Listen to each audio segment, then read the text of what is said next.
തീരുമാനിച്ചു, ജോലിയൊന്നുമല്ല, ഈ പാവങ്ങളുടെ കാര്യമുണ്ടല്ലോ, ഈ പട്ടിണി പാവങ്ങൾ ഒന്ന് ഭക്ഷണം കഴിക്കാൻ പോലും ഇല്ലാണ്ട് അലയുന്ന നമ്മൾ ഇന്ന് പറഞ്ഞ ദരിദ്ര നാരായണന്മാരെന്ന് വിളിക്കപ്പെടുന്ന ഈ സാധാരണക്കാർ, പാവങ്ങൾ, ഈ മനുഷ്യരുടെ ഉന്നമനത്തിന് വേണ്ടി പ്രവർത്തിക്കലാണ് ഞാൻ ചെയ്യേണ്ട കാര്യം. അതുകൊണ്ട് ഞാൻ വലിയ പ്രമാണിയാണെന്ന് പറഞ്ഞിട്ട് ആ പ്രാമാണികത്വത്തിന്റെ ഹുങ്കും പേറിക്കൊണ്ട് അതിന്റെ നെറുകയിൽ വിരാജിക്കുകയല്ല വേണ്ടതെന്ന് തീരുമാനിച്ചു മാർസ് എന്ന ചെറുപ്പക്കാരൻ. നാട്ടിൽ നിൽക്കാൻ പറ്റാണ്ടായി, ഭരണകൂടം വേട്ടയാടാൻ തുടങ്ങി, നിൽക്കാൻ പറ്റില്ല. നമ്മൾ പറയില്ലേ, വലിയ പ്രയാസമാണ്, നീ എങ്ങോട്ടുള്ളത് മാറി നിൽക്കുന്നു. അവസാനം മാർസിന് മാറി നിൽക്കേണ്ടി വന്നു. മാറി നിൽക്കുമ്പോൾ മാർസിന്റെ കൂടെ നീണ്ട 7 കൊല്ലത്തെ പ്രണയത്തിന് ശേഷം വിവാഹം കഴിക്കുന്ന ആർഗിൽ പ്രഭുവിന്റെ മകൾ ജെന്നി, രണ്ടുപേരും കൂടി വരികയാണ്. രണ്ടുപേരും കൂടി ബ്രിട്ടനിൽ ചെന്നിട്ട് ഒരു കുടിസ് മുറിക്കകത്ത് ജീവിതം. കുഞ്ഞുങ്ങളുടെ എണ്ണം കൂടുന്നു, മുറിയുടെ എണ്ണം കൂടുന്നില്ല. വല്ലാത്ത ബുദ്ധിമുട്ടും. വിപ്ലവ പ്രവർത്തനങ്ങളിൽ ഏർപ്പെടാൻ വേണ്ടിയിട്ട് പ്രവർത്തിക്കാൻ വേണ്ടി ഇറങ്ങുകയാണ്. അതുകൊണ്ട് എന്ത് സംഭവിച്ചു? പട്ടിണിയും ദാരിദ്ര്യവും വല്ലാത്ത ബുദ്ധിമുട്ടുകൾ തീർത്തും. അതിന്റെ കഥ പറഞ്ഞു പോയാൽ ഒരുപാടുണ്ടെന്നുള്ളത് കൊണ്ട് ഞാൻ ഇതിലൊക്കെ ദീർഘമായി കടക്കാൻ ഉദ്ദേശിക്കല്ല. പട്ടിണി. ആ വീടിന്റെ ഏറ്റവും പ്രധാനപ്പെട്ട അല്ലെങ്കിൽ ആകെ തുക എന്ന് പറയുന്നത് അങ്ങനെയാണ്. റൊട്ടി കച്ചവടക്കാരോട് എരന്ന് വാങ്ങി പലപ്പോഴും റൊട്ടി ഈ പാവപ്പെട്ട ജെന്നി. ഏത് പാവപ്പെട്ട ജെന്നി? പാവപ്പെട്ടതെന്ന് ഞാൻ പറയുന്നത് അന്നേരത്തെ പാവത്തിന്റെ കാര്യത്തിലാണ്. എന്ന് വെച്ചാലോ, അവർ ആർഗിൽ പ്രഭുവിന്റെ മകളാണ്. അവിടുത്തെ ഏറ്റവും പ്രമുഖമായ രാജകുടുംബമാണ്, പ്രഭു കുടുംബമാണ്. ആ പ്രഭുവിന്റെ മകളാണ് വന്നിട്ടും അയൽവക്കത്തെ വീട്ടിൽ പോയിട്ട് എരന്ന് വാങ്ങിക്കൊണ്ടുവന്നും ഈ കുഞ്ഞുങ്ങൾക്ക് ഭക്ഷണം ഉണ്ടാക്കി കൊടുക്കുന്നത്. എത്ര ദയനീയമായ സാഹചര്യത്തെയാണ് അതിജീവിച്ചു വന്നത്. ആ മാർസിന്റെ ജീവചരിത്രം അച്ചടിച്ച് ഈ ലോകത്തെല്ലായിടത്തും എത്തി. ഇങ്ങനെയൊക്കെ ഒരാൾ ഉണ്ട് എന്നും ത്യാഗത്തിന്റെയും സഹനത്തിന്റെയും വഴികളിലൂടെ നടന്ന് കയറി വന്ന ഒരു മനുഷ്യൻ ലോകത്തൊരു പാർട്ടി ഉണ്ടാക്കാൻ മുമ്പിൽ നിന്നും 2 ചെറുപ്പക്കാർ. അതിലൊരാളുടെ പേരാണ് ഈ കാറൽ മാർക്സ് എന്നുള്ളത്, മറ്റൊരാൾ ഏംഗൽസ് ആണ്. മാർസിന്റെ ജീവചരിത്രം. ജെന്നി ഇങ്ങനെ പോയ കാര്യം മാത്രമല്ല, കുഞ്ഞുങ്ങൾ പട്ടിണി കിടന്ന് മരിക്കുന്നുണ്ട്. അതിലൊരു പയ്യനുണ്ട്, അവൻ 12 വയസ്സുള്ള അവസരത്തിലാണ് അവൻ്റെ അടുത്തൊരു റൊട്ടി കച്ചവടക്കാരൻ വന്ന് നിൽക്കുമ്പോൾ അമ്മ പോയി റൊട്ടികളെ ചോദിക്കുമ്പോൾ, കടം ചോദിക്കുമ്പോൾ കൊടുത്തില്ല റൊട്ടി. കച്ചവടക്കാരൻ പറഞ്ഞു, നേരത്തെ വാങ്ങിച്ചതിന്റെ പൈസ തരാനുള്ളതുകൊണ്ട് ഞങ്ങൾക്ക് ഇനി തരില്ല, നിങ്ങൾക്ക് ഇനി തരില്ല എന്ന് പറഞ്ഞു. ഈ മകൻ ഒരു കഷണം റൊട്ടി ബലാത്കാരേണ പിടിച്ചെടുത്തുകൊണ്ട് ഒറ്റ ഓട്ടമാണ്. ദൂരെ മാർഗിന്നവൻ തിന്നില്ല. അവൻ നേരെ ഓടിപ്പോയതും അകത്തെ ആ ഒറ്റ മുറിയിൽ പട്ടിണിയോട് മല്ലിട്ടുകൊണ്ട് എഴുതിക്കൊണ്ടിരിക്കുന്ന അച്ഛൻ്റെ കൊണ്ട് നീട്ടിക്കൊടുക്കുകയാണ്. അച്ഛൻ കഴിക്കാൻ പറയുകയാണ്. അച്ഛൻ പട്ടിണിയാണെന്നും മകൻ അറിയാം. ഈ കുഞ്ഞു പയ്യൻ അവനറിയാം ഈ മകൻ പട്ടിണി കിടന്നു മരിച്ചു. വല്ലാത്ത ബുദ്ധിമുട്ടായി തീർന്നു. അപ്പോൾ മാർസ് ഏറ്റവും പ്രിയപ്പെട്ട സുഹൃത്തായ ഏംഗൽസിന് അയച്ച കത്തിനകത്ത് പറഞ്ഞു, എൻ്റെ കുടുംബത്തിന്റെ വിള കണഞ്ഞു പോയിരിക്കുന്നു എന്നും വീണ്ടും കുഞ്ഞുങ്ങൾ പട്ടിണി കിടന്നു മരിച്ചു. മാർസിന് എന്തൊരു ദുരിതമാണെന്ന് ആലോചിച്ച് നോക്കാം. ഒരു ജോലിക്ക് പോയാലോ എന്ന് പലരും പറഞ്ഞു. ലണ്ടൻ റെയിൽവേയിലേക്ക് ഒരു ജോലിക്ക് അപേക്ഷ കൊടുത്തു. കയ്യക്ഷരം മോശമാണെന്ന് പറഞ്ഞുകൊണ്ട് അവരെ അപേക്ഷ തള്ളിക്കളഞ്ഞു. പിന്നാണ് അറിയുന്നത് മാർക്സ് ആണെന്നല്ല. അവരറിയുന്നില്ലല്ലോ ഇത് ആരാണെന്നുള്ള കാര്യമൊക്കെ. ഞാൻ പറഞ്ഞ ഉന്നതമായ ബിരുദമുള്ള ആളാണ്.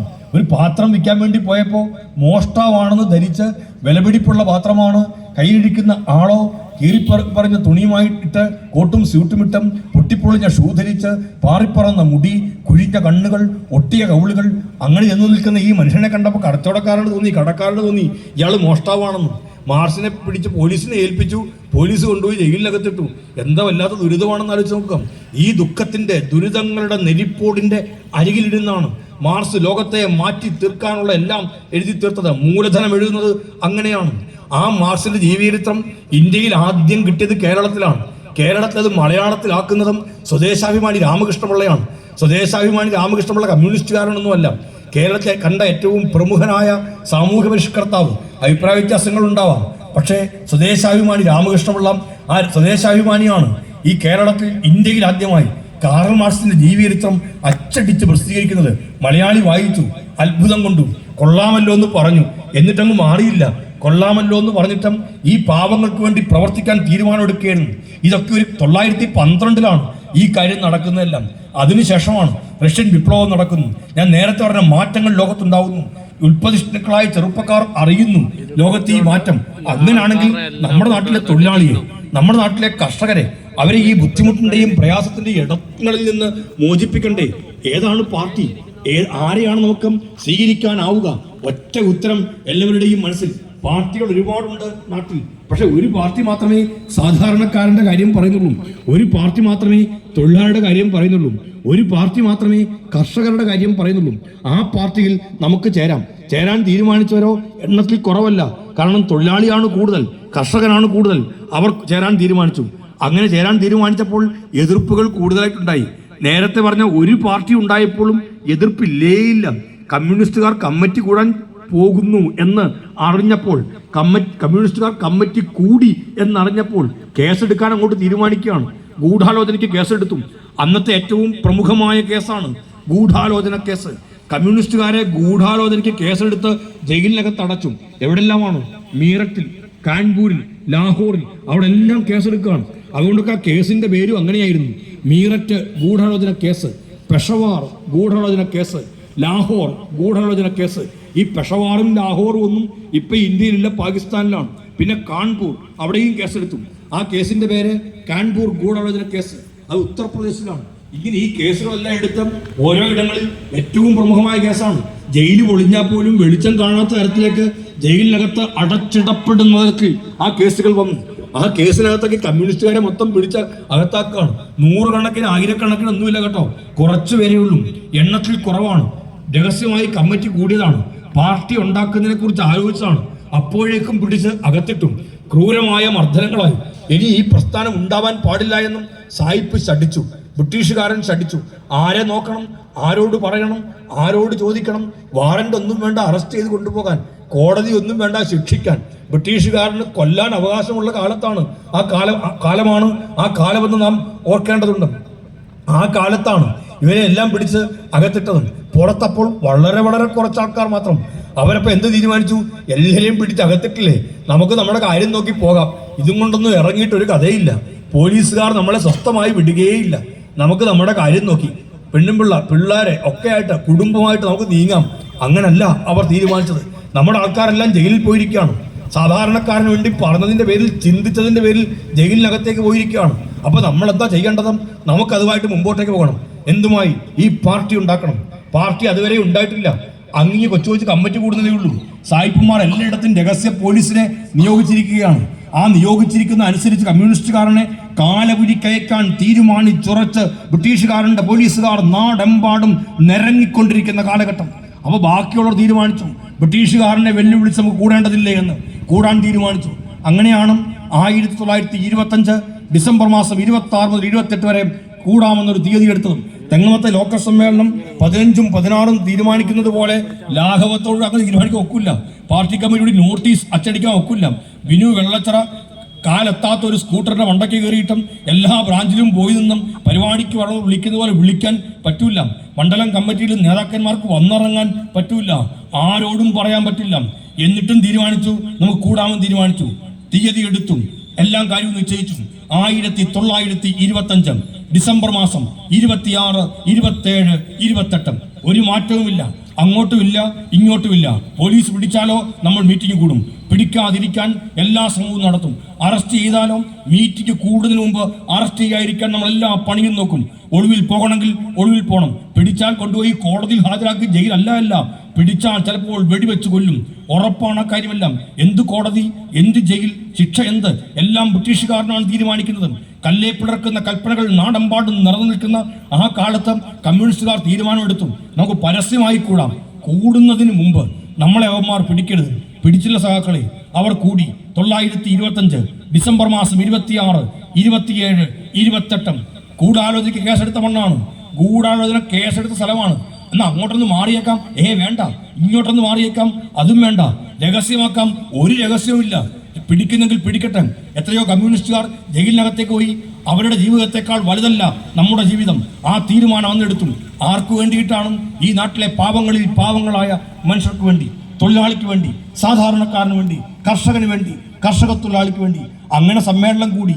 ആ സമ്മേളനം കൂടിയിട്ട് അവർ തീരുമാനിച്ചു, നമുക്ക് അങ്ങനെയാണെങ്കിൽ ഇനി ബ്രിട്ടീഷുകാരന്റെ വിലക്കുകളെയും വിലങ്ങുകളെയും ഭയന്ന് ജീവിക്കാൻ പറ്റുകയേയില്ല. അതുകൊണ്ട് നമുക്ക് തീരുമാനിക്കാം, ഒരു പാർട്ടി ഉണ്ടാവണം. എന്താ പാർട്ടി?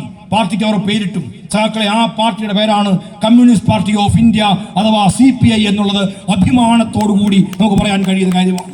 അങ്ങനെയുണ്ടായ പാർട്ടിയാണ് നമ്മളുടെ പാർട്ടി. ബ്രിട്ടീഷുകാരന്റെ വിലക്കുകളെയും വിലങ്ങുകളെയും തട്ടിത്തെറിപ്പിച്ചുകൊണ്ട് ഒരു 100 കൊല്ലങ്ങൾക്കപ്പുറത്തും ഉത്തർപ്രദേശിലെ കാൺപൂരിൽ പണ്ട് ഗൂഢാലോചനയ്ക്ക് കേസെടുത്ത അതേ മണ്ണിൽ പരസ്യമായി സമ്മേളിച്ച് ഒരു പാർട്ടിക്ക് രൂപം കൊടുത്തതാണ് CPI അഥവാ കമ്മ്യൂണിസ്റ്റ് പാർട്ടി ഓഫ് ഇന്ത്യ എന്ന നമ്മുടെ പ്രസ്ഥാനം. ആ പാർട്ടിക്ക് 100 വയസ്സ് ആവുകയാണ്. ഒരു പ്രസ്ഥാനത്തിന് 100 വയസ്സെന്ന് പറഞ്ഞു കഴിഞ്ഞാൽ ചെറിയ പ്രായമാണ്. വ്യക്തിക്ക് 100 വയസ്സെന്ന് പറഞ്ഞാൽ ജരാനര ബാധിച്ച വാർദ്ധക്യം ഏറി നിൽക്കുന്ന ഒരു കാലമാണ്.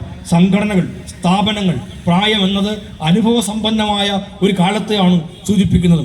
അനുഭവസമ്പന്നമായ 100 ആണ്ടുകൾ പിന്നിട്ടാണ് കമ്മ്യൂണിസ്റ്റ് പാർട്ടി നിൽക്കുന്നത്. ചിലരെല്ലാം ചോദിക്കും, എന്ത് നേടി കമ്മ്യൂണിസ്റ്റ് പാർട്ടി?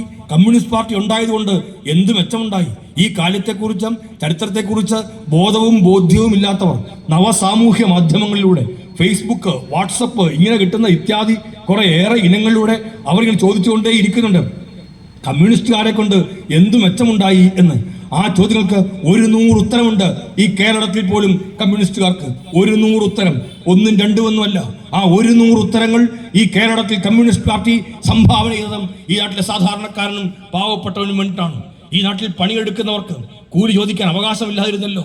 കൂലി ചോദിക്കാൻ എന്നാണ് തൊഴിലാളിക്ക് അവകാശമുണ്ടായതും? കൂലി ചോദിക്കാൻ തൊഴിലാളിക്ക് എന്നാണ് നട്ടല്ല നിവർത്തിക്കുന്ന കൂലി ചോദിക്കാൻ കഴിഞ്ഞതും?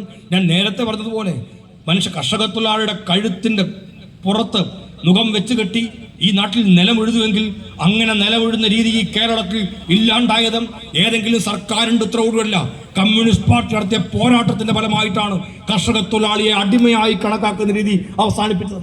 കമ്മ്യൂണിസ്റ്റ് പാർട്ടിയുടെ നേട്ടങ്ങളുടെ പട്ടിക നിങ്ങൾക്ക് ഇനിയും എത്രയോ എണ്ണം എണ്ണി പറയാൻ കഴിയും. ഈ കേരളത്തിൽ മരിച്ചാൽ കുഴിച്ചിടാൻ മണ്ണില്ലാത്തവരായി പാവങ്ങളുണ്ടായിരുന്നില്ലേ? പാമ്പുകൾക്ക് മാളമുണ്ട്, പറവകൾക്ക് ആകാശമുണ്ട്, മനുഷ്യപുത്ര തലയായ്ക്കാൻ മണ്ണിൽ ഇടമില്ല എന്നുള്ളതും ഒരു കവിയുടെ കാൽപ്പനിക ഭാവനയിൽ ഉടലെടുത്ത വരികൾ മാത്രമായിരുന്നില്ല. യാഥാർത്ഥ്യത്തിൽ രൂപം കൊണ്ടി കേരളം അനുഭവിച്ച പച്ചയായ യാഥാർത്ഥ്യമായിരുന്നില്ലേ അതെല്ലാം ഈ നാടിൻ്റെ മണ്ണിൽ?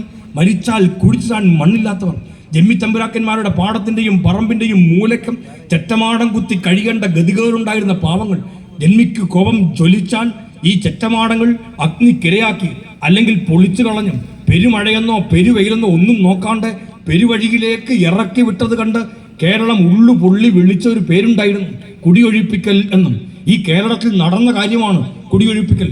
ആയിരക്കണക്ക് 10,000 പാവങ്ങളെ കുടിയൊഴിപ്പിച്ചിട്ടും ഏത് പാർട്ടിയാണ് ഈ കേരളത്തിൽ മിണ്ടാനുണ്ടായതും?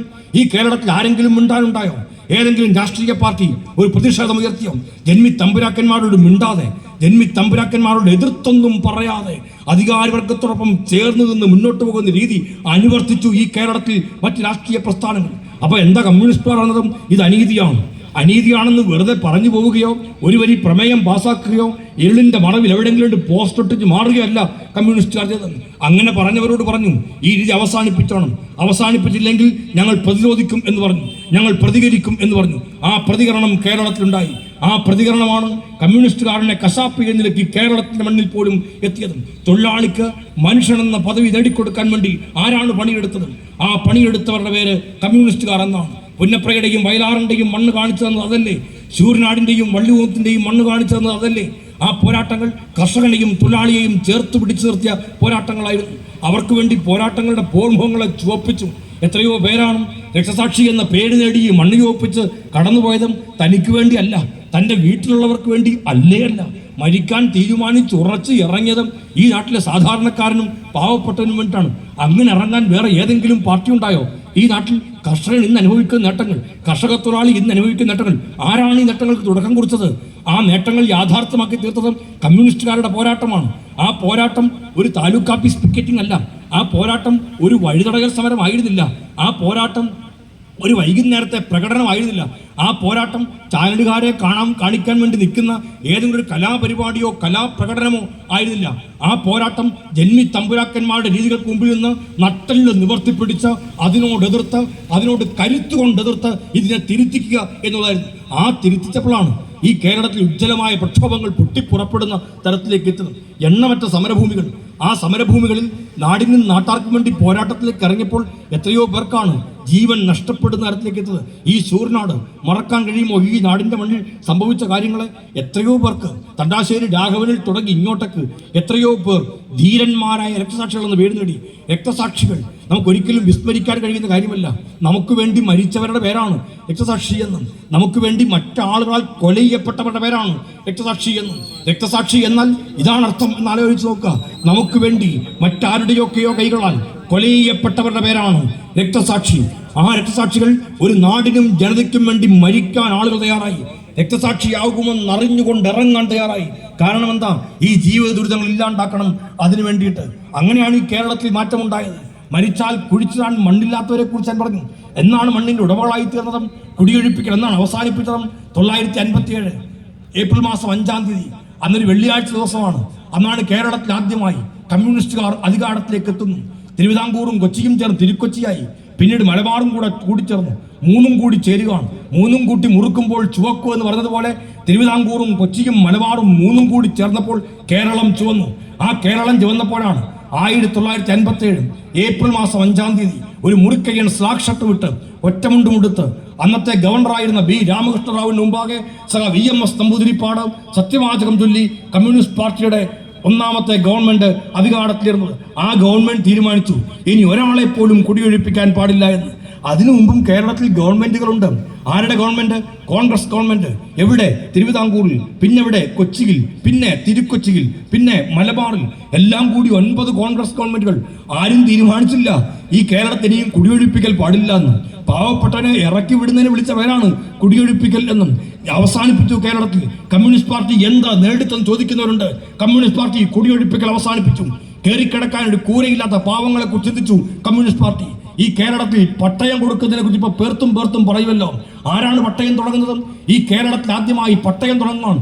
അതുവരെ പട്ടയം വാക്കുപോലും ആർക്കും അറിയുകയില്ല. പട്ടയം എന്ന് പറഞ്ഞാൽ എന്താണ്? നമ്മൾ കിടക്കുന്ന ഭൂമിക്ക് നമ്മുടെ പേരിൽ ഒരു മുദ്രപത്രത്തിനകത്ത് അല്ലെങ്കിൽ ഒരു പ്രമാണത്തിനകത്ത് എഴുതി തരികയാണ്. അതെല്ലാം നമ്മുടെയാണെന്ന് പറയുകയാണ്. അതില്ലാത്തവരാണ് ഈ കേരളത്തിലെ പാവങ്ങളിൽ പാവങ്ങൾ. ഏത് സമൂഹമാണോ ജന്മിക്ക് കോപമുണ്ടാവുന്നത് അപ്പോൾ വലിച്ചു പറിച്ച് കളഞ്ഞ് അവ ഇറക്കി വിടുകയല്ലേ? ആ രീതി മാറുന്നു. എൻ്റെ മണ്ണാണ്, ഒരു പിടി മണ്ണെടുത്ത് മാറോട് ചേർത്ത് വെച്ച് എൻ്റെ മണ്ണെന്ന് പറയാൻ അവകാശമില്ലാതിരുന്ന അനേകായിരങ്ങൾ നിറഞ്ഞു നിന്നിരുന്ന ഈ നാട്ടിൽ പാവപ്പെട്ടവനെ മണ്ണിന്റെ ഉടമയാക്കിയത് വേറെ ഒരു പാർട്ടിയുമല്ല, CPI എന്ന് പറയുന്ന കമ്മ്യൂണിസ്റ്റ് പാർട്ടി പറഞ്ഞ നമ്മുടെ പാർട്ടിയാണ്. ഈ പാർട്ടിയാണ്. കമ്മ്യൂണിസ്റ്റ് പാർട്ടി 100 കൊല്ലം കൊണ്ട് എന്ത് നേടി? 1970 ജനുവരി മാസം 1 സഖാവ് CH ശിവൻ കേരളത്തിന്റെ മുഖ്യമന്ത്രി അന്ന് തീരുമാനിക്കുകയാണ് ജന്മിത്വത്തിന്റെ താഴ്വേര് അറുത്തിരിക്കുന്നു എന്നും. ഭൂപരിഷ്കരണ നിയമം കേരളത്തിൽ നടപ്പിലായി. ഇനി ഒരാൾ പോലും ഭൂമിയില്ലാത്തവരെ ഉണ്ടാവാൻ പാടില്ല എന്നും ഈ കേരളം തീരുമാനിക്കുന്നു. വീടില്ലാത്തവരായി ഇനി ആരും ഉണ്ടാവാൻ പാടില്ല. നമുക്കതിനുവേണ്ടി പ്രയത്നിക്കണം, അതിനുവേണ്ടി പദ്ധതികൾ ആവിഷ്കരിക്കണം. അങ്ങനെയാണ് ഒരു വെളിപ്പാടപ്പുറത്ത് 12 ജനിച്ച് ഒരു കർഷകക്കാരനവരെ പോലെ ഈ നാടെല്ലാം ഓടി നടന്നും ജനലക്ഷങ്ങളെ ഈ നാടിന്റെ ഈ പ്രസ്ഥാനത്തിൽ അണിനിരത്താൻ വേണ്ടി കഷ്ടപ്പെട്ട് പ്രയത്നിച്ച് മുന്നോട്ടേക്ക് നീങ്ങിയും M.N. ഗോവിന്ദൻ നായർ കേരളത്തിൽ ഭവന നിർമ്മാണ വകുപ്പിന്റെ ചുമതല ഏറ്റെടുത്ത് അന്ന് തീരുമാനിക്കുന്നു 1,00,000 വീടും 1,00,000 വീടുകൾ പാവങ്ങൾക്ക് ഉണ്ടാക്കണമെന്ന്. ഇന്ത്യക്ക് അങ്ങനെ ഒരു മാതൃകയില്ല, ലോകത്തിന് അങ്ങനെ ഒരു മാതൃകയില്ല. ഇത് ഈ കേരളത്തിന് മുന്നിൽ പാവപ്പെട്ട ഭവന നിർമ്മാണത്തിന്റെ പദ്ധതി ഉണ്ടാവുന്നു. പിൽക്കാല ഇന്ത്യ, പിൽക്കാല കേരളം ഒരുപാട് പദ്ധതികൾ ആവിഷ്കരിക്കുമ്പോൾ അങ്ങനെ ഒരു പദ്ധതി ആദ്യമായി ഇന്ത്യയുടെ മണ്ണിൽ ആവിഷ്കരിക്കുന്നത്, നടപ്പിലാക്കുന്നത് കമ്മ്യൂണിസ്റ്റുകാരാണ്. എത്രയെത്രയോ കാര്യങ്ങൾ ഇനിയും പറയാൻ കഴിയും. കർഷകനെ കുറിച്ച് ആരാണ് അതുവരെ മിണ്ടിയത്? ഇപ്പോൾ ഓരോരുത്തരും വന്ന് പറയും, ഓരോരുത്തരും രംഗത്തേക്ക് ഇറങ്ങുന്നുണ്ട്. കഴിഞ്ഞ ദിവസവും പ്രതിപക്ഷ നേതാവും പോയി എന്ന് പറഞ്ഞു കർഷകർ നെല്ലിന്റെ കാര്യം നോക്കാൻ, മറ്റേ കാര്യം പറയാൻ, കൃഷിക്കാരന്റെ കാര്യം, കർഷകന്റെ കാര്യം, ഇതൊക്കെ പറയാണ്ട് ഈ കർഷകനെ കുറിച്ച് എന്നാ മിണ്ടിത്തുടങ്ങിയ നിങ്ങൾ? കൃഷിഭൂമി കർഷകന് ആരുടെ മുദ്രാവാക്യമാണ്? കമ്മ്യൂണിസ്റ്റുകാരുടെ മുദ്രാവാക്യമാണ്. കൃഷിഭൂമി കൃഷിക്കാരന്റെ കയ്യിൽ ഉണ്ടാവണം എന്ന്. ആ മുദ്രാവാക്യം ഉയർത്തുമ്പോൾ കമ്മ്യൂണിസ്റ്റുകാരല്ലേ ആക്ഷേപങ്ങൾ മുഴുവൻ ഏറ്റുവാങ്ങിയതും? കർഷകനെ കുറിച്ച് അതുവരെയും ഉണ്ടായിരുന്നവർ, തൊഴിലാളിയെക്കുറിച്ച് അതുവരെയും ഉണ്ടായിരുന്നവർ അധികാരത്തിന്റെ രംഗത്തേക്കെത്താൻ പിന്നീട് ഇതൊക്കെ പറയാൻ തുടങ്ങുന്നതാണ് നമ്മളെല്ലാം കാണുന്ന കാഴ്ച, കണ്ട കാഴ്ചകൾ. ഇവിടെ ഞാൻ നേരത്തെ പറഞ്ഞല്ലോ, 100 ഉദാഹരണങ്ങൾ കമ്മ്യൂണിസ്റ്റുകാർ പറയാനുണ്ട്. ഈ നാട്ടിൽ വഴി നടക്കാൻ പാവപ്പെട്ടവന് അവകാശമില്ലാതിരുന്ന കാലത്ത്, ഈ നാട്ടിൽ ചായക്കടയിൽ പോലും സാധാരണക്കാരന് കയറാൻ അവകാശമില്ലാതിരുന്ന കാലത്ത്, പാവപ്പെട്ടവനെ മനുഷ്യനായി പോലും പരിഗണിക്കാതിരുന്ന കാലത്ത്, ഓരോ ജാതിയുടെ പേരും പറഞ്ഞും അതിൻ്റെ കൂടെ കുഴികനെന്നും കൂടി ചേർത്ത് പാവപ്പെട്ടവനെ വിളിച്ചുകൊണ്ടിരുന്ന കാലത്ത് ജന്മി തമ്പുരാക്കന്മാരുടെ മുമ്പിലേക്ക് പോയി ആ രീതി പറഞ്ഞ് അവസാനിപ്പിക്കാൻ ഇറങ്ങിത്തിരിക്കാൻ കമ്മ്യൂണിസ്റ്റുകാരെ ഉണ്ടായിരുന്നു. ഇതെല്ലാം കണ്ടത് ഈ കേരളം കണ്ട ഉജ്ജ്വലമായ മാറ്റങ്ങളാണ്. ആ മാറ്റങ്ങളുടെ നെറുകയിലേക്ക് ഒരു നാടിനെ കൊണ്ടെത്തിച്ചതിൽ കമ്മ്യൂണിസ്റ്റ് പാർട്ടിക്കല്ലാതെ വേറെ ഏത് പാർട്ടിക്കാണ് അതിൽ പങ്കാളിത്തമുള്ളതെന്ന് ആലോചിച്ച് നോക്കാം. ആ പാർട്ടിയാണ് 100ാമത്തെ വയസ്സിലേക്ക് എത്തുന്നത്. നമ്മുടെ നാടിൻ്റെ മണ്ണും നമ്മൾ മുൻപൊരിക്കലും കണ്ടില്ലാത്ത ഒരുപാട് ദുരന്തങ്ങളിലൂടെയും ദുരിതങ്ങളിലേക്കും കടന്നുപോയിക്കൊണ്ടിരിക്കുന്ന ഒരു കാലഘട്ടമാണ്. നമ്മുടെ രാജ്യത്ത് അധികാര രംഗത്തേക്കും വർഗീയ ഫാസിസത്തിന്റെ തേരോട്ടം ഉണ്ടായിരിക്കുന്ന ഒരു കാലഘട്ടം. വിസ്മരിക്കാൻ കഴിയുന്നതല്ല, കുറച്ച് കാണാൻ പറ്റുന്നതുമായ ഒരു കാര്യമല്ല. അവർ നമ്മുടെ മുമ്പിൽ വന്നിട്ട് പറയുന്നതോ അവർ നമ്മുടെ മുമ്പിൽ ഒന്ന് പ്രഖ്യാപിക്കുന്നതോ എല്ലാ സാധാരണക്കാർക്കും വേണ്ടിയിട്ടെന്നാണ്. നമ്മുടെ മുമ്പിൽ 2 ബജറ്റുകൾ ഉണ്ടായി. ഞാൻ മറ്റു വിശദാംശങ്ങളിലേക്കെല്ലാം കടന്നു പോവുകയല്ല. രാജ്യത്ത് നമ്മൾ 2 ബജറ്റുകൾ നമ്മൾ കണ്ടു. ഒരു ബജറ്റ് കേരളത്തിൽ സഖാവ് KN ബാലഗോപാൽ അവതരിപ്പിച്ച ബജറ്റാണ്. മറ്റൊരു ബജറ്റ് നിർമ്മലാ സീതാരാമൻ അവതരിപ്പിച്ച കേന്ദ്ര ബജറ്റാണ്. കേന്ദ്ര ബജറ്റ് വന്നുകൊണ്ടേയിരിക്കുന്നു. അപ്പൊ ചാനലെല്ലാം എഴുതി കാണിക്കുകയാണ് സാധാരണക്കാരന് ഗുണകരമാകുന്ന ബജറ്റ് എന്നും, സാധാരണക്കാരനെ സഹായിക്കുന്ന ബജറ്റ്. അപ്പൊ എന്താണ് ഈ സാധാരണക്കാരന് സഹായകമാവുക എന്ന് ഞാനും കുറേയേറെ നോക്കി. ചാനലുകളിൽ മാറ്റിയും മറിച്ചും എല്ലാം നോക്കി. എവിടെയാണ് ഈ പ്രഖ്യാപനം? പുസ്തകമായി അച്ചടിച്ച് പ്രിന്റാക്കി അത് കയ്യിൽ വരാൻ പിന്നെയും സമയങ്ങൾ എടുക്കും. അവിടെ പ്രസംഗം നടന്നുകൊണ്ടിരിക്കുന്നതേ ഉള്ളൂ. നടക്കുന്നത് കേൾക്കുന്ന, പ്രസംഗിക്കുന്നത് കേൾക്കുന്ന മാധ്യമപ്രവർത്തകരാണ്, ചാനൽ പ്രവർത്തകരാണ്. ചാനലിൽ അധികം എഴുതി കാണിക്കുകയും പറയുകയും ചെയ്തുകൊണ്ടേയിരിക്കുന്നത്. പിന്നീടായപ്പോഴേക്കും ചിത്രം വ്യക്തമായി. എന്ന് വെച്ചാൽ ഒരു വർഷം 12 ലക്ഷം രൂപ കിട്ടുന്നവരെ, വരുമാനമുള്ളവരെ, ശമ്പളം കിട്ടുന്നവരെ നികുതിയിൽ നിന്ന് ഒഴിവാക്കി. അതാണ് സാധാരണക്കാരൻ്റെ കാര്യം എന്ന് പറഞ്ഞത്. എത്ര ഗംഭീരമായ കാര്യം! ഈ ഇരിക്കുന്ന കൂട്ടത്തിൽ നിങ്ങൾക്ക് ആർക്ക് വേണമെങ്കിലും കൈ ഉയർത്താം. ഞാൻ ചോദിക്കുന്ന ഈ ചോദ്യത്തിന് ഉത്തരം പറയാം. നിങ്ങൾ ഇരിക്കുന്ന കൂട്ടത്തിൽ ആർക്കെങ്കിലും ഒരു വർഷം 12 ലക്ഷം രൂപ ശമ്പളം കിട്ടുന്ന ആരെങ്കിലും ഉണ്ടോ? ഉണ്ടെങ്കിൽ ഒന്ന് കൈ ഉയർത്തി കാണിച്ചാൽ സന്തോഷമായി എന്നാണ് എനിക്ക്. ഞാൻ വേണമെങ്കിൽ ആ ഒരു സെക്കൻഡ് നേരത്തേക്ക് സംസാരം നിർത്താം. നിങ്ങൾ ഇരിക്കുന്ന ആരെങ്കിലും ഉണ്ടോ? എന്നുവെച്ചാൽ കുറച്ചുകൂടി എളുപ്പത്തിൽ പറഞ്ഞാൽ ഒരു മാസം 1 ലക്ഷം രൂപ ശമ്പളമായി കിട്ടുന്ന ആരെങ്കിലും ഈ കൂട്ടത്തിൽ ഉണ്ടോ എന്നൊന്ന് പറഞ്ഞാൽ ഉപകാരമായിരിക്കും. ആരുടെയും കൈ പൊങ്ങുന്നതേ ഇല്ല. കുറച്ച് ബിനുവിന് കിട്ടും. അത് പിന്നെ ആർക്കാ ഉള്ളത്? നമ്മുടെ നാട്ടിൽ 1 ലക്ഷം രൂപ ശമ്പളം കിട്ടുന്ന ആരാണുള്ളത്? നമുക്ക് സാധാരണക്കാരൻ്റെ കാര്യം പറഞ്ഞത് അതും പറഞ്ഞിട്ടാണ്. ഇത് കാണിച്ചിട്ടാണ് ചാനലുകാരെല്ലാം എഴുതി കാണിക്കുകയാണ്. നിങ്ങൾ ആ ദിവസങ്ങളൊന്നും ഓർത്തു കഴിയും. സാധാരണക്കാരൻ്റെ ഗുണകരം ഒരു മാസം 1 ലക്ഷം രൂപ കിട്ടുന്ന ആൾക്കാർക്ക് ടാക്സ് കൊടുക്കേണ്ടതില്ല എന്ന് പ്രഖ്യാപിക്കുകയാണ്. ആരെയാണ് സഹായിച്ചത്? ഇനി ഒരു കണക്കിലേക്ക് കൂടി ഞാൻ നിങ്ങളെ കൊണ്ടുപോവാണ്. എന്താണ് ആ കണക്കെന്നറിയണ്ടേ?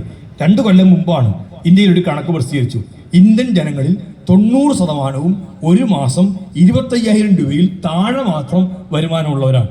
ഒരു മാസം 25,000 രൂപയിൽ താഴെ മാത്രം വരുമാനമുള്ളവരാണ്. എന്ന് വെച്ചാൽ ഒരു വർഷമാകുമ്പോൾ, ചുരുളാട് കണക്കൂട്ടി പറഞ്ഞ്, ഒരു വർഷമാകുമ്പോൾ ഇവനെന്തിനാണ് ഉദ്യോഗസ്ഥന്മാർ? ഒരു വർഷം 3 ലക്ഷം രൂപയാണ്. ഒരു വർഷം 3 ലക്ഷം രൂപ. KSRTC പോയതിൻ്റെ ഗുണമുണ്ട്. അത് പെട്ടെന്ന് പറഞ്ഞു. 3 ലക്ഷം രൂപ എല്ലാം പോകുന്നുണ്ട്, ഉണ്ട്. ഒരു വർഷം 3 ലക്ഷം രൂപയാണ്. ഒരു വർഷം 3 ലക്ഷം രൂപയിൽ താഴെ മാത്രം വരുമാനമുള്ളവരാണ് ഈ ഇന്ത്യയിലെ 90% പേർ. അപ്പം ഈ 12 ലക്ഷം കിട്ടുന്ന എത്ര പേർക്കാണ്? ഈ 10%. ഇത് സാധാരണക്കാർ ആരാണ്? നിർമ്മലാ സീതാരാമന്റെ ബജറ്റിലൂടെ BJP പറയുന്നു സാധാരണക്കാരന് ഗുണകരമാവുന്നു എന്ന്. ഈ ടാക്സ് ഏർപ്പെടുത്തുമ്പോൾ മാസം 1 ലക്ഷം രൂപ, വർഷം 12 ലക്ഷം രൂപ ശമ്പളം കിട്ടുന്നവരെ ടാക്സിൽ നികുതി കൊടുക്കണ്ട എന്ന് പറഞ്ഞ് അവരെ ഒഴിവാക്കുമ്പോൾ സാധാരണക്കാരനെ സഹായിക്കുന്നു എന്ന് അവർ പറയുകയാണ്. ആ വാദഗതികൾ മാധ്യമങ്ങൾ എടുത്ത് ഉപയോഗിക്കുകയാണ്. അടുത്ത കണക്ക് നമ്മുടെ മുമ്പിൽ നിൽക്കുകയാണ്. ഇന്ത്യ ഗവൺമെന്റിന് അംഗീകരിക്കുന്ന കണക്കാണ്. ഇന്ത്യയിലെ 90% പേർക്കും ഒരു വർഷം 3 ലക്ഷം രൂപയിൽ താഴെയാണ് വരുമാനം. നമ്മൾ ആർക്ക് കേട്ടാലും മനസ്സിലാവും. ഈ തെങ്ങമത്തിനെയും പ്രത്യേകിച്ച് ആരോടും വിശദീകരിക്കേണ്ട. ഈ കൂട്ടത്തിൽ സാധാരണക്കാർ ആരാണ്? ഈ 90%. ഒരു വർഷം 3 ലക്ഷം രൂപയിൽ താഴെ വരുമാനം കിട്ടുന്നത്. അവർക്കെന്താണ് സഹായം? അവർക്കെന്താണ് പിന്തുണ? അവർക്കെന്താണ് പിൻബലം? ആലോചിച്ച് നോക്കാം. ഇതാണ് നമ്മുടെ നാട് നേരിടുന്ന ദുരവസ്ഥ. ആ ദുരവസ്ഥ നേരിടുമ്പോൾ നിങ്ങളോട് പറയുകയാണ്, ദേ കണ്ടില്ലേ മഹാകുംഭമേള കണ്ടില്ലേ എന്ന്. നമ്മളോട് പറയുകയാണ്, കണ്ടില്ലേ അയോധ്യയിൽ നമ്മൾ അമ്പലം പണിത് കണ്ടില്ലേ എന്ന്. ആഹാരം കഴിക്കാനില്ലെങ്കിലും അയോധ്യ അയോധ്യ എന്ന് പറഞ്ഞാൽ മതി എന്നാണ്. ആഹാരം കഴിക്കാനില്ലെങ്കിലും മഹാകുംഭമേളയെക്കുറിച്ച് പറഞ്ഞാൽ മതി എന്നാണ്. ആയിരക്കണക്കിനും 10,000-കണക്കിനായ ആൾക്കാരെ, വേണ്ട ലക്ഷക്കണക്കായ ആൾക്കാരെ മഹാകുംഭമേളയ്ക്ക് എത്തിച്ചിട്ട് അതാണോ ഒരു ഗവൺമെന്റിന്റെ നേട്ടമായി പറയേണ്ടത്? ഈ നാട്ടിലെ സാധാരണക്കാരായ മനുഷ്യർക്ക് അവരുടെ ഭക്ഷണപാത്രത്തിൽ അന്നമായി എത്താൻ ഒരു ഗവൺമെന്റിന്റെ നടപടികൾ സഹായിക്കുന്നുണ്ടോ?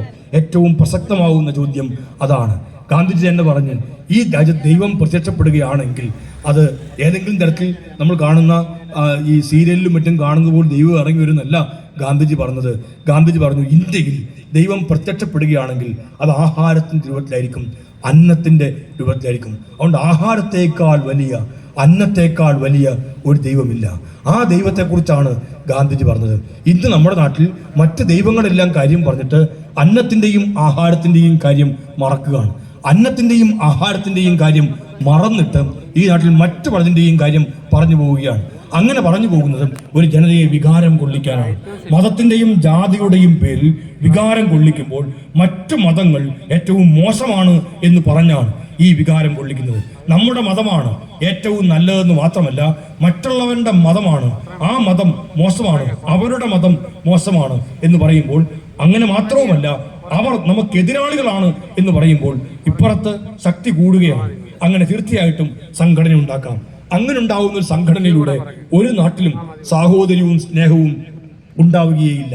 മറ്റുള്ളവരോടുള്ള വിദ്വേഷത്തിന്റെ പുറത്ത് രൂപപ്പെടുത്തിയെടുക്കുന്ന ഒരു സംഘടനയ്ക്കും ഒരു നാട്ടിൽ സമാധാനം ഉണ്ടാക്കാൻ പറ്റുകയില്ല, സ്നേഹത്തെ പ്രവഹിപ്പിക്കാൻ പറ്റുകയില്ല, സാഹോദര്യത്തെ സൃഷ്ടിക്കാൻ കഴിയുകയില്ല. നമ്മുടെ ഭരണഘടന പറയുന്നത് സാഹോദര്യത്തെക്കുറിച്ചാണ്. ഇന്ത്യൻ ഭരണഘടന ആമുഖമുണ്ട്. നമ്മൾ ഇന്ത്യക്കാരായ ജനങ്ങൾ എന്ന് പറഞ്ഞാണ് നമ്മുടെ ഭരണഘടന തുടങ്ങുന്നത് തന്നെ. ആ ഭരണഘടന ഫ്രട്ടേണിറ്റി എന്ന വാക്ക് ഏറ്റവും പ്രമുഖമായി ചേർത്തിട്ടുണ്ട്. എന്ന് വെച്ചാൽ സാഹോദര്യം. സാഹോദര്യത്തെയാണ് ഇന്ത്യ മുറുകെ പിടിക്കുന്നത്.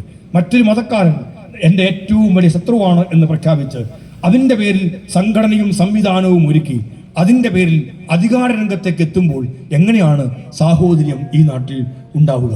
എങ്ങനെയാണ് സാഹോദര്യത്തിന് പടർന്നു പന്തലിക്കാൻ ആവുക? എന്തിനു സാഹോദര്യം എന്ന് ചോദിക്കുന്നുണ്ടാവാം. പക്ഷേ അങ്ങനെ ആവുമ്പോൾ ഒരു നാട്ടിലുണ്ടാവുന്നതും ദുരന്തങ്ങളും ദുരിതങ്ങളും ആയിരിക്കും. കലാപങ്ങളിലേക്കായിരിക്കും ഒരു നാട് വലിച്ചിഴച്ചു കൊണ്ടുപോകപ്പെടുക. കലാപങ്ങൾ എന്ന് പറഞ്ഞാൽ നമ്മൾ ഒഴിഞ്ഞു നിൽക്കുന്ന കലാപങ്ങൾ ഇല്ല, നമ്മൾ കൂടി ഇരകളാക്കപ്പെടുന്ന കലാപങ്ങളായിരിക്കും ഉണ്ടാവുക. തെങ്ങമത്തൊരു കലാപം ഉണ്ടായാൽ കലാപം സൃഷ്ടിക്കപ്പെടുന്ന ആൾക്കാർ അതീ ദൂരത്തെ കൂടെ ഇരുന്നായിരിക്കാം ആ കലാപം സൃഷ്ടിക്കുന്നത്. പക്ഷേ ഇരുചേരികളിലുമുള്ള ആൾക്കാർ ഇവിടെയായിരിക്കും കലാപത്തിന്റെ ഇരകളാവുന്നത്. നോക്കൂ, അവർക്ക് വേണ്ടത് കബന്ധങ്ങളായിരിക്കും. ഈ കലാപങ്ങളാണ് ഇന്ത്യയുടെ പലയിടങ്ങളിലും സംഘപരിവാർ അവതരിപ്പിച്ച് കൊണ്ടുവന്നുകൊണ്ടേയിരിക്കുന്നത്. അതുകൊണ്ടാണ് കലാപത്തിന്റെ ഭൂമികയാക്കാൻ അവർ പരിശ്രമിക്കുന്നത്. അങ്ങനെ കലാപത്തിലൂടെ അധികാരത്തിലേക്കെന്ന് ഒരു മുദ്രാവാക്യം അവർ സ്ഥാപിച്ചെടുക്കുന്നു. നരേന്ദ്രമോദി 56 ഇഞ്ചിന്റെ നെഞ്ചളവും കൊണ്ട് ഇന്ത്യയിൽ വീണ്ടും വീണ്ടും വീണ്ടും നിൽക്കുമ്പോൾ പലരും ചോദിക്കുന്നുണ്ട്, അധികാരത്തിലേക്ക് എത്തുന്നത് കുറുക്കു വഴിയിലൂടെ അല്ലല്ലോ, തെരഞ്ഞെടുപ്പിലൂടെ അല്ലേ എന്നും. തീർച്ചയായിട്ടും അങ്ങനെയാണ്. അങ്ങനെ ഒരു തീർച്ചയുണ്ടാവാൻ, അങ്ങനെ അധികാര രംഗത്തേക്ക് എത്താൻ വലിയ പിന്തുണയും പിൻബലവുമായി തീർന്നതും ഇന്ത്യൻ നാഷണൽ കോൺഗ്രസ് സ്വീകരിച്ച സമീപനമായിരുന്നു. ആ സമീപനം ഡൽഹിയിലെ തെരഞ്ഞെടുപ്പിൽ നമ്മൾ കണ്ടതാണ്. ആം ആദ്മി പാർട്ടി ഒരുപാട് ചിലപ്പോൾ തെറ്റുകൾ ഉണ്ടാവാം, മോശങ്ങൾ ഉണ്ടാവാം. പക്ഷേ ആം ആദ്മി പാർട്ടി സംഘപരിവാറിനെതിരെ BJPക്കെതിരായ നിലപാട് സ്വീകരിച്ച ഒരു രാഷ്ട്രീയ പ്രസ്ഥാനമാണ്. അതിന്റെ പേരിൽ തന്നെയാണ് അരവിന്ദ് കെജ്രിവാൾ എന്ന ഡൽഹി മുഖ്യമന്ത്രിയെ BJP ഭരണകൂടം അറസ്റ്റ് ചെയ്ത് അകത്താക്കിയതും. BJPക്കെതിരെ നിലപാട് സ്വീകരിക്കുന്ന ഒരു ഭരണ സംവിധാനത്തെ തകർക്കാൻ പാടില്ല എന്നും ആരെക്കാളും ഉത്തമമായ ബോധ്യമുണ്ടാവേണ്ടത് കോൺഗ്രസിനായിരുന്നു. കോൺഗ്രസ് ഒരിക്കലും അങ്ങനൊരു ബോധ്യമുണ്ടാവുകയില്ല. തമ്മിലടിയും പടലപ്പിണക്കവുമായി രാഷ്ട്രീയ അന്തരീക്ഷത്തെ എപ്പോഴും അങ്ങേയറ്റം മോശമാക്കി തീർത്തുകൊണ്ടിരിക്കുന്ന, ദുർഗന്ധപൂരിതമാക്കിക്കൊണ്ടിരിക്കുന്ന ഒരു രാഷ്ട്രീയ പ്രസ്ഥാനമാണ് കോൺഗ്രസ്. അതുകൊണ്ട് തന്നെ അവർ തീരുമാനിച്ചു, അവരുടെ തർക്കങ്ങൾ, ആ തർക്കവിതർക്കങ്ങൾ പരിഹരിക്കാൻ പോലും ആവാതെ മൂർച്ഛിക്കുമ്പോൾ എല്ലാവർക്കും ജയിക്കണം, എല്ലാവർക്കും ആവണം, എല്ലാവർക്കും എല്ലാം ആവണം. അതുകൊണ്ട് തന്നെയാണ് ഡൽഹിയിൽ ഒരൈക്യവും ഉണ്ടാവാതെ പോയത്. ഇന്ത്യ സഖ്യത്തെക്കുറിച്ചും ഇന്ത്യ മുന്നണിയെക്കുറിച്ച് പേർത്തും പറയുന്നിടത്തും അതൊന്നും ഉണ്ടാവാത്ത ഒരു ഡൽഹി നമ്മൾ കണ്ടു. അതുകൊണ്ട് തന്നെ വളരെ അനായാസേന സംഘപരിവാറിന് വീണ്ടും അധികാരത്തിലേക്ക് എത്താൻ കഴിഞ്ഞു. BJP എത്തുന്നതും BJPയുടെ മെച്ചം കൊണ്ടല്ല, എതിർക്കാൻ നിൽക്കുന്നവരുടെ, എതിർത്തുകൊണ്ടിരിക്കുന്നവരുടെ യോജിപ്പില്ലായ്മയുടെ അടിത്തറയിലാണ് എല്ലാ ഇടങ്ങളിലേക്കും വരുന്നത്. അതുകൊണ്ടാണ് ഒറ്റയ്ക്ക് ഭൂരിപക്ഷം കിട്ടിയിരുന്നിടത്തു നിന്നും നരേന്ദ്രമോദിക്ക് ഒറ്റയ്ക്ക് ഭൂരിപക്ഷം ഇല്ലാത്ത അവസ്ഥയിലേക്ക് എത്തി. എന്നിട്ട് പോലും അധികാര രംഗത്തേക്ക് ഇരിക്കാൻ കഴിയുന്നതും ശക്തമായ എതിർപ്പിന്റെ കോട്ടകളെ പടുത്തുയർത്താൻ ഇന്ത്യയിൽ പ്രതിപക്ഷങ്ങൾ കഴിഞ്ഞില്ല എന്നതാണ്. അതിന് നേതൃത്വം കൊടുക്കേണ്ടിയിരുന്ന മുഖ്യമായ രാഷ്ട്രീയ പാർട്ടി കോൺഗ്രസ് ആയിരുന്നു. സ്വന്തം കാര്യങ്ങൾക്ക് വേണ്ടിയിട്ട് ഒരു അല്പം പോലും വിട്ടുവീഴ്ച ചെയ്യാതെ അവനവന്റെ കാര്യങ്ങൾക്ക് വേണ്ടിയുള്ള ഓട്ടത്തിനിടയിൽ രാജ്യ താല്പര്യം എന്നേ കോൺഗ്രസ് വിസ്മരിക്കുക തന്നെ ചെയ്തു. അതാണ് നമ്മൾ കേരളത്തിൽ പോലും നമ്മളിപ്പോൾ കാണുന്നത്. ഓരോരുത്തരും ഓടുകയാണ്. ആർക്കാണ് മുഖ്യമന്ത്രിയാവാൻ കഴിയുക എന്നതിന് വേണ്ടിയുള്ള ഓട്ടത്തിലാണ് എല്ലാവരും പോകുന്നുണ്ട്. ജ്യോത്സ്യന്മാരെ കാണുന്നുണ്ട്, അമ്പലങ്ങളിലും പള്ളികളിലും പോകുന്നുണ്ട്, മെഴുകുതിരികളും നേർച്ചകളും നേരുന്നുണ്ട്. എല്ലാവർക്കും ആവേണ്ടത് മുഖ്യമന്ത്രിയാണ്, എല്ലാവർക്കും ആവേണ്ടത് അധികാര രംഗത്ത് വിരാജിക്കലാണ്. അധികാരം എന്ന് പറഞ്ഞാൽ ഏറ്റവും പ്രമുഖമായ ഒന്നായി കണക്കാക്കുകയും അധികാരമില്ല എങ്കിൽ ജീവിച്ചിട്ട് പോലും കഥയില്ല എന്ന് തീരുമാനിക്കുകയും ചെയ്യുന്ന ഒരു കൂട്ടരാണ് ഇന്ത്യൻ നാഷണൽ കോൺഗ്രസ് ആയി നിൽക്കുന്നതെല്ലാം. അവർക്കതുകൊണ്ട് നാട് വിശാലമായ താല്പര്യമെന്നൊന്നും ഇല്ല തന്നെ. എങ്ങനെയും ഒരു ഗവൺമെന്റ് അട്ടിമറിക്കാൻ കഴിയുമോ എന്നുള്ള അങ്ങേയറ്റത്തെ പരിശ്രമത്തിലാണ് എയർപോർട്ട് കൊണ്ടിരിക്കുന്നത്. ഗവൺമെന്റിനായി എന്തെങ്കിലും ഇനം കിട്ടുമോ? നമുക്കെതിരെ എന്തെല്ലാം ബുദ്ധിമുട്ടുകളാണ് ഈ കേരളത്തോട് കടുത്ത അവഗണന ഒരു ഭരണകൂടം കാണിച്ചുകൊണ്ടേയിരിക്കുന്നു. നമുക്ക് പണം കൊടുക്കാൻ വല്ലാത്ത പ്രതിസന്ധികൾ പലയിടങ്ങളിൽ. പലരും ചോദിക്കും, അവർക്ക് കൊടുത്തുകൂടെ, ഇവർക്ക് കൊടുത്തുകൂടെ, അങ്ങനെ ചെയ്തുകൂടെ, ഇങ്ങനെ ചെയ്തുകൂടെ? എല്ലാം ചെയ്യാൻ നമുക്ക് വേണ്ടത് പണമാണ്. എവിടെ നിന്നാണ് പണം? കേരള സർക്കാരിനും നോട്ട് അച്ചടിക്കാൻ പറ്റുകയില്ല. നമുക്ക് അച്ചടിക്കാൻ പറ്റില്ല. ക്യാബിനറ്റ് തീരുമാനിച്ചാൽ സഖാവ് പിണറായി വിജയന്റെ അധ്യക്ഷതയിൽ കൂടി ശരി 1,00,000 കോടി രൂപ അച്ചടിക്കാം. എങ്ങനെയൊക്കും ഇന്ത്യയിൽ ഒരു സംസ്ഥാനത്തിനും പറ്റില്ല, നമുക്കും പറ്റില്ല. പിന്നെന്താ മാർഗം? നമുക്ക് ഏതെങ്കിലും ടാക്സുകൾ പിരിക്കലാണ്. ഏത് ടാക്സ്? ഈ കടയിൽ വിൽക്കുന്ന ഓരോ സാധനങ്ങൾ ടാക്സ് ഉള്ള ഇനങ്ങളുണ്ട്. ആ ടാക്സ് പിരിക്കുമ്പോൾ അത് GST ആണ്. ആ GST എന്ന് പറഞ്ഞാൽ പകുതി കേന്ദ്രത്തിന്, പകുതി നമുക്ക്. ആരാണ് ടാക്സ് നിശ്ചയിക്കുന്നത്? കേന്ദ്രമാണ് നിശ്ചയിക്കുന്നത്. അവർ നിശ്ചയിക്കുന്നു, പിരിക്കുന്നു. പിരിച്ചാൽ പകുതി നമുക്ക് തരുന്നു. പണ്ടെങ്ങനെയായിരുന്നു? നമുക്ക് നിശ്ചയിക്കാം. നമുക്ക് നിശ്ചയിക്കുമ്പോഴോ നമുക്ക് ആവശ്യമായ ജനങ്ങൾക്ക് വലിയ ബുദ്ധിമുട്ടുണ്ടാവാത്ത തരത്തിൽ നമ്മൾ നിശ്ചയിക്കും. നമുക്ക് ടാക്സ് നിശ്ചയിക്കും. അങ്ങനെ ടാക്സ് നിശ്ചയിക്കുമ്പോൾ കേരളത്തിന്റെ വികസനത്തിന് ആവശ്യമായ തുക നമ്മൾ ഈ തരത്തിൽ പിരിച്ചെടുക്കും. ഇപ്പോൾ ഒക്കുകയില്ല. കേന്ദ്രം പറയുകയാണ്, ഞങ്ങൾ നിങ്ങൾക്ക് തരാം, കുറവുണ്ടെങ്കിൽ ഞങ്ങൾ പരിഹരിക്കാം. 5 കൊല്ലം കഴിഞ്ഞോ പരിഹരിക്കാൻ പറ്റുന്നത് ഞങ്ങൾ വീണ്ടും അന്നേരം നോക്കാം. വാക്കുമാറി. 5 കൊല്ലം കഴിഞ്ഞു. എഴുതി വെച്ചിരിക്കുന്ന 5 കൊല്ലം എന്നല്ലേ ഉള്ളൂ. ആ കാര്യം പറഞ്ഞ് പിടിക്കുകയാണ്. എന്ന് വെച്ചാൽ നമുക്ക് ഇങ്ങോട്ടേക്കുള്ള വരുമാനം കുറഞ്ഞു, നമുക്ക് ചെലവുകൾ കൂടുതലാണ്. എന്താ നമ്മുടെ ഏറ്റവും വലിയ ചെലവ്? കേന്ദ്രമന്ത്രി പണ്ട് പറഞ്ഞു. കഴിഞ്ഞ ദിവസം കേരളത്തിന്റെ ആദരണീയനായ മുഖ്യമന്ത്രി സഖാവ് പിണറായി വിജയൻ നിർമ്മലാ സീതാരാമനും ഗവർണറുമൊക്കെയായി കൂടിക്കാഴ്ച നടത്തി. അനുകൂലമായ തീരുമാനം നമ്മൾ വീണ്ടും പ്രതീക്ഷിക്കുന്നുണ്ട്. ഒരുപാട് തവണ ഈ കൂടിക്കാഴ്ചകളെല്ലാം നടത്തി. നമുക്കൊരു ശഠ്യവുമില്ല, നമുക്ക് ഒരു കാര്യത്തിലും പിടിവാശിയൊന്നുമില്ല, കാണുകയില്ല, ഒരിക്കലും പറയില്ല. നരേന്ദ്രമോദിയെ കാണുമോ? തീർച്ചയായിട്ടും കാണും. നരേന്ദ്രമോദി രാഷ്ട്രീയത്തോട് കടുത്ത എതിർപ്പുണ്ട്. നരേന്ദ്രമോദിയുടെ ചിന്താഗതികളോട് അങ്ങേയറ്റത്തെ എതിർപ്പുണ്ട്. പക്ഷേ ഇന്ത്യൻ പ്രധാനമന്ത്രിയാണ്. കാണണമെങ്കിൽ കാണും, സംസാരിക്കണമെങ്കിൽ സംസാരിക്കും, നിവേദനം കൊടുക്കണോ 100 തവണ തയ്യാർ. അതുകൊണ്ടാണ് ഈ വയനാട്ടിൽ വന്ന് ദുരന്തം കണ്ട് ഓരോ കുഞ്ഞുങ്ങളെടുത്തും പോയി ഒരു കുഞ്ഞിനെ എടുത്ത് ഒക്കത്തും വെച്ചു സാക്ഷാൽ നരേന്ദ്രമോദി. എല്ലാ പത്രങ്ങളിലും വാർത്തയായിരുന്നില്ലേ? ചാനലിൽ മൊത്തം വാർത്തയായിരുന്നില്ലേ? 100 കണക്കിന് ആൾക്കാർ മരിച്ചു വീണ വയനാടിന്റെ മണ്ണിൽ ഈ പ്രദേശങ്ങളെല്ലാം പോയിട്ടും അവിടെ പോയ നരേന്ദ്രമോദി എന്ന ഇന്ത്യൻ പ്രധാനമന്ത്രി എത്രയോ നേരമാണ് അവിടെ നിന്നത്. പത്രങ്ങൾ എഴുതി, ചാനലുകൾ പറഞ്ഞു. ഇന്ത്യൻ പ്രധാനമന്ത്രി നിശ്ചയിച്ചതിനേക്കാൾ കൂടുതൽ സമയം അവിടെ ചെലവഴിച്ചു.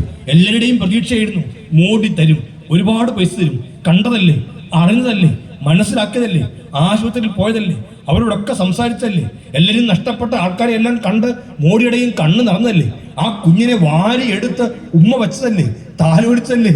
ചെന്നിട്ട് എത്ര നാളായി ഒരു കുഞ്ഞി പൈസ പോലും തന്നില്ല. എത്ര ദയനീയമാണെന്ന് ആലോചിച്ച് നോക്കാം. ഇങ്ങനൊരു ഭരണാധികാരി ഇന്ത്യയിൽ ഉണ്ടായിട്ടേ ഇല്ല.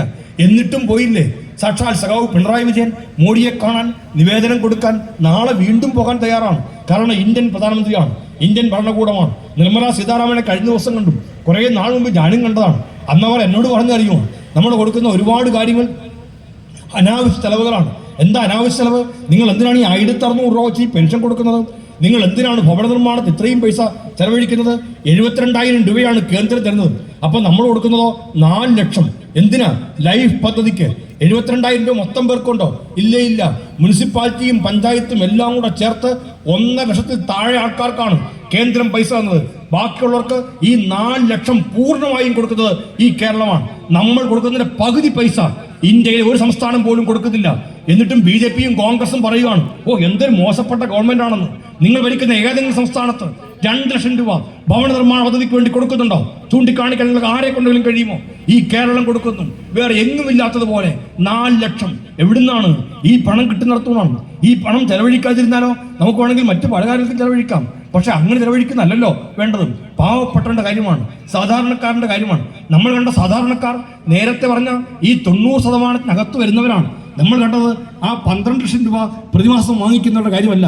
സാധാരണക്കാരിൽ സാധാരണക്കാർ, പാവപ്പെട്ടവരിൽ പാവപ്പെട്ടവർ, ബുദ്ധിമുട്ടുകളും പ്രയാസങ്ങളും ഉള്ളവർ.